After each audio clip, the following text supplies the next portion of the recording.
Police constable to face high court for Orton Boston shooting. Slow's case to be heard Monday. Labourer charged with murder. And this week's Guyana history profile.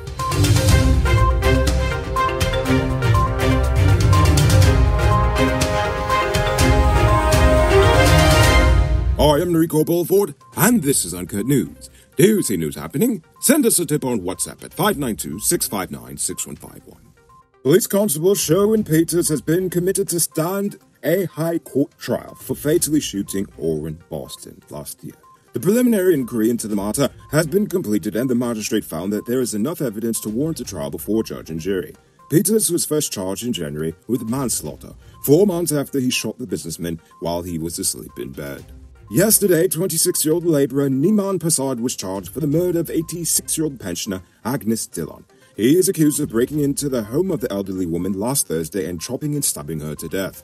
Passard was remanded to jail until the 12th of September. On Monday, the High Court is set to hear former Police Commissioner Paul Slow's case. Slow is seeking an injunction to halt any police promotions by the new Police Service Commission. Slow's contention is that no promotion can be allowed to proceed, as his other case is still pending before the courts. That was his case challenging the president's power to suspend the last Police Service Commission. Slow was trying to prevent the publishing of any promotion list until the first matter is resolved. But before the case could even be heard, Acting Police Commissioner Clifton Hicken decided to promote 700 police officers.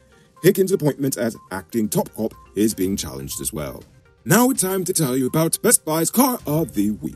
Currently on sale is the 2016 Suzuki Jimmy Sierra 4-wheel drive. It comes with regular and low-range 4-wheel drive, mag rims, new tires, TV, CD, fog lamps, bar camera, and much, much more. Buy cash for $3.4 million. All pay as low as $700,000 down, with around $67,000 monthly for 5 years, and it is yours. Call or WhatsApp 662-0844 for more info, or visit the showrooms at Lot 171 Peter Street, Queenstown, or Lot 2 Lamar Street, and tell America sent you for this sweet deal. GCOM Chairman Claudette Singh said she will rule next week on the formal request by Commissioner Charles Corbin for an internal review of the Commission's handling of the 2020 elections. Earlier this month, Singh said that it is not within the Commission's remit to conduct such a review of the elections. She stated then that GCOM can only examine its processes and see whether there are gaps or weaknesses.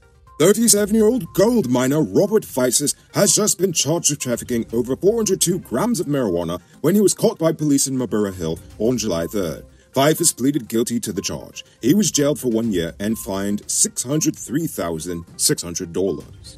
The Maritime Administration Department has announced that markings of rocks in the Essequibo and Mazaruni rivers has commenced. This forms part of the construction of Beacon's Upper Essequibo River Capital Project. The markings of the rocks are critical in identifying those rocks that are potential risks to navigation.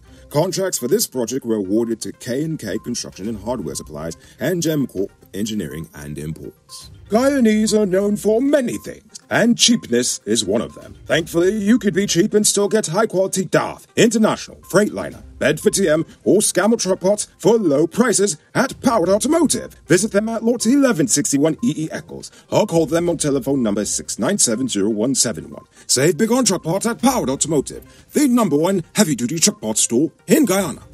Now for today's oil update.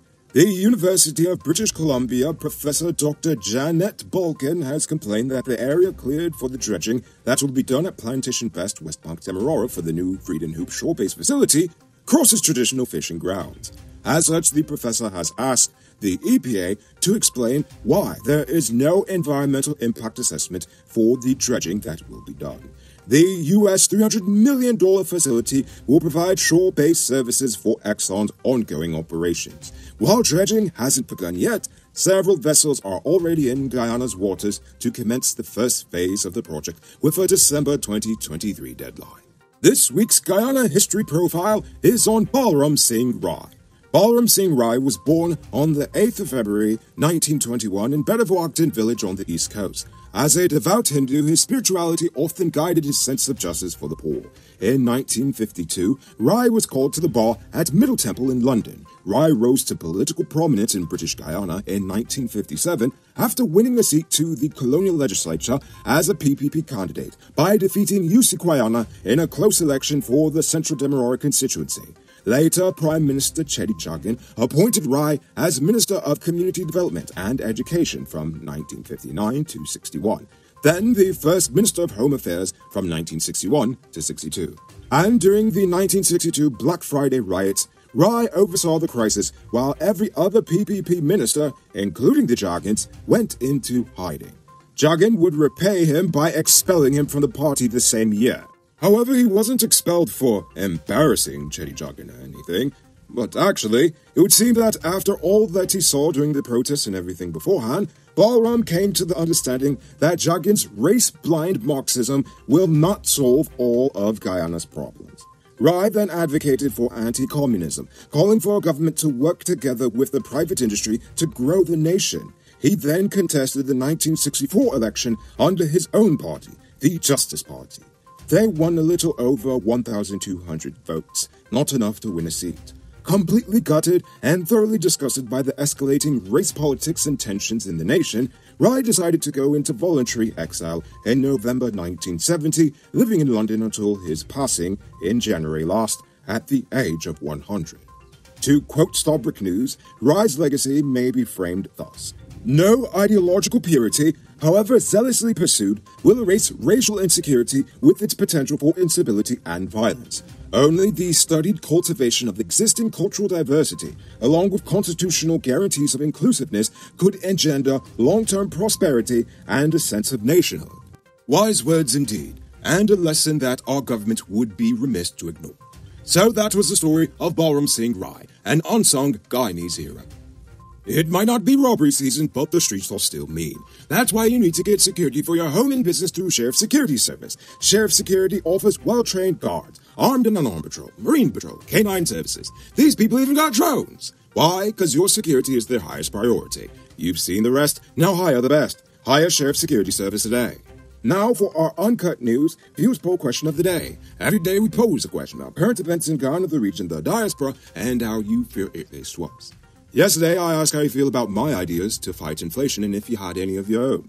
Everett Lawrence says, "Take warning, young people. Plant. Plant." Indeed, I agree.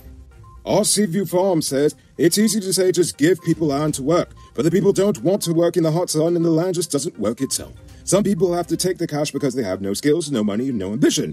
These we have to carry till we're dead, or they dead first. Ghana has plenty of land, so if land was going to help them, they would have squatted and started farming long ago." You know, that is a solid point. I know very few would embrace such an offer, so that's why I wanted to hear everyone's suggestions, because it's not just my Guyana, it's all of us Guyana. Now, before we get to tonight's question, you can multiply your cash by selling Digicel Top-Up. This is a legit way you can earn some extra money at your business or to supplement your current hustle. Become a top-up vendor quick and easy by linking with Cellular Plus. Call them on telephone number 685-3109 for more info. Now for tonight's question. I want to know, who would you like seen featured in next week's History Profile? I want you to think about that question. Tell us in the comments below. If your response is good enough, we just might feature it in our next episode. Anyway, that's all the time we have for tonight, and check us out on Monday for another. Until then, I'm Rico Bulford saying, have a great weekend. And as always, don't drink and drive, or you'll end up on Monday's episode the hard way. Ha-ha! Good night, folks.